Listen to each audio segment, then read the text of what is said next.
Coucou les amis, j'espère que vous allez tous très bien. Aujourd'hui c'est lundi et le lundi, vous le savez si vous suivez la chaîne, c'est Veggie. Tous les lundis sur Popote et Potager, on cuisine des recettes végétariennes. Aujourd'hui on va faire une recette avec du poireau, avec de la carotte, des légumes de saison, puisque sur cette chaîne on cuisine uniquement avec des produits de saison. Et on va faire un clafoutis. Et ben oui, le clafoutis, ça se décline aussi en salé.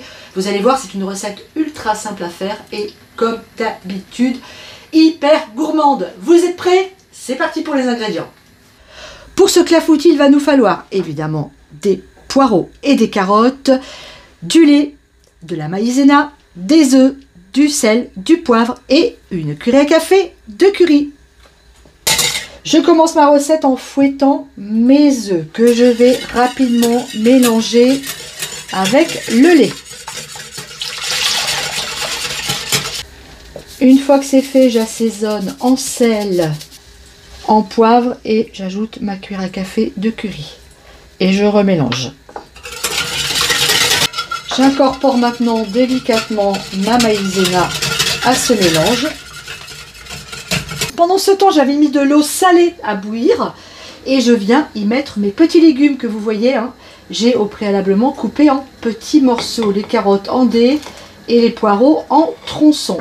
Alors nos petits légumes, on va les laisser cuire une dizaine de minutes à partir de la reprise de l'ébullition.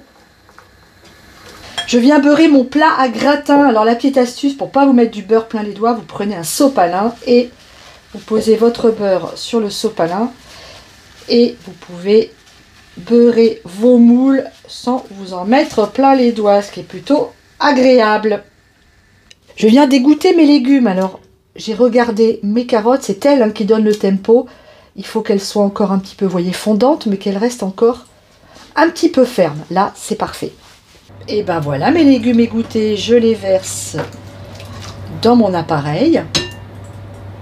Comme je suis gourmande au dernier moment, j'ai eu envie d'y rajouter un petit peu de gruyère râpée. Mais c'est tout à fait facultatif. On mélange bien tout ça. C'est prêt, maintenant ça part au four qui préchauffe à 200 degrés.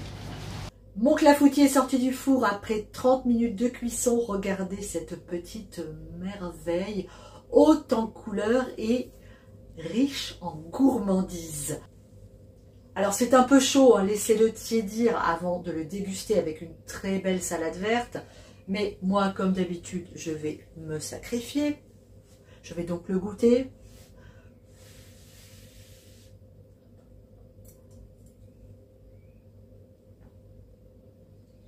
C'est super bon. J'ai bien fait d'ajouter un peu de gruyère. Ça donne encore plus de gourmandise.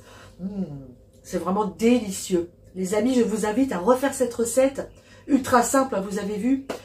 Je vous fais des gros bisous et je vous dis à très bientôt sur Popote et Potager. On se retrouve ou dans la cuisine ou dans le jardin, comme d'habitude. Je vous embrasse très fort. Bonne semaine à tous. Ciao.